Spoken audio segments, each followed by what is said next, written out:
America అధ్యక్షునికి హెచ్చరిక ఆయన మొన్న అక్కడ ఉన్న కోర్టు ఏదైతే ఒక తీర్పు ఇచ్చిందో, మీరు సుంకాలు ఇష్టానుసారంగా విధిస్తే అమెరికాతో ప్రపంచ దేశాలకు ఉండే సత్సంబాలు దెబ్బతింటాయి. అలాగే మన ప్రవాస భారతీయుడు ఎవరైతే ఉన్నారో ఆయన వాదించడం, ఆయన ఇంతకుముందు అడ్వకేట్ జనరల్గా పనిచేసిన సందర్భాలు ఉన్నాయి.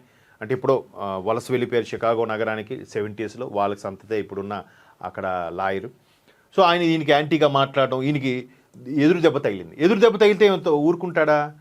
తిరిగి చెలరైపోతున్నాడు. ఏమంటున్నాడు? ఎదురుదాడికి దిగిన ట్రంప్. కోర్టు మొట్టికాయలు వేస్తే ప్రెసిడెంట్గా ఆయన ఇచ్చిన సమాధానం చూడండి. మరోసారి తన దూకుడును ప్రదర్శించారు. దిగుమతి సుంకాల విషయంలో అమెరికా సుప్రీంకోర్టు ఇచ్చిన తీర్పును బేఖాతరు చేస్తూ అంతర్జాతీయ వాణిజ్య వేదికపై సంచలన నిర్ణయం తీసుకున్నారు. అమెరికాతో ఆటలు సాగించాలని చూసే దేశాలకు చుక్కలు చూపిస్తానని. ఇంత మాట కోర్టు తీర్పు ఇచ్చినంత మాత్రం మీరేం గెలిచా అనుకుంటున్నారా?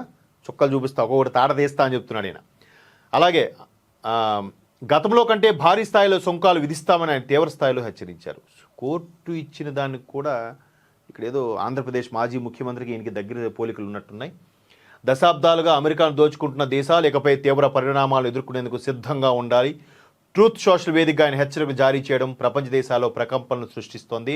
అధ్యక్షుడు ట్రంప్ తన అధికార పరిధిని మించి సుంకాలు విధించడం చట్టవిరుద్ధమని, ఇందుకు కాంగ్రెస్ ఆమోదం తప్పనిసరి అని చీఫ్ జస్టిస్ జాన్ రాబర్ట్స్ నేతృత్వంలో ధర్మాసనం 6-3 మెజార్టీతో తీర్పునిచ్చిన కొన్ని గంటల వ్యవధిలోనే ట్రంప్ ఎదురుదాడికి దిగారు.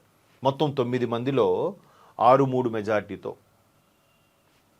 ఈ కోర్టు తీర్పు ఇచ్చినా కూడా ఆయన ఇంకా తగ్గట్లేదు. కోర్టు తీర్పు వచ్చింది, మీరు నా మీద ఏదో పెత్తనం చెలాయిద్దామని నన్ను గెలిచేసామేమో అనుకుంటున్నారు, అవి ఆటలు సాగవు, కుదరదురా బాబు అని చెప్పి హెచ్చరిస్తున్నాడు. అంటే మరి చూద్దాం మీరు ఏంటి అంటే ఇంకోసారి అవ్వడు కాబట్టి వెళ్ళిపోయేలోపు ఏదోటి చేసేయాలి, నేనంటూ గుర్తుండిపోవాలి. అమ్మ నాయన ట్రంప్ ఇలాంటి వాడు అలాంటి వాడు, గుడ్గా ఎలాగా గుర్తుండదు, బ్యాడ్గానే గుర్తుండాలని మేబీ చెలరైపోతున్నాడు. సో దీనివల్ల ప్రపంచ అశాంతికి దారితీసే అవకాశాలు కనిపిస్తున్నాయి. మరి ఈ దుర్మార్గుడు, ఈ మహానుభావుడు ఏం చేస్తాడో మనం వేచి చూడాల్సిందే.